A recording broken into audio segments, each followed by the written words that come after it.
Mas maganda kasi ako personally na ano lang ako na nakakalungkot ang aga ng political tawag nito. Bickerings. Bickerings, napakaaga, no? Naaga ng bangayan. We cannot move forward Kaya as much as possible,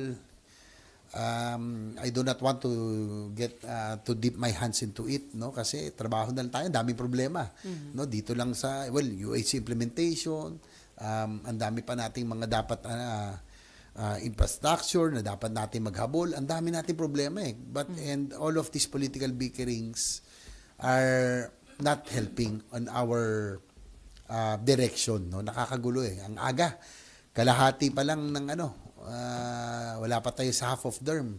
Nagsimula na yung political. Kung siguro 1 year before, katanggap-tanggap Sayang yung productive year sana natin. Di bali na yung 1 year na political bickerings, at least may 5 years tayong productive. Ngayon, 2.5 pa lang.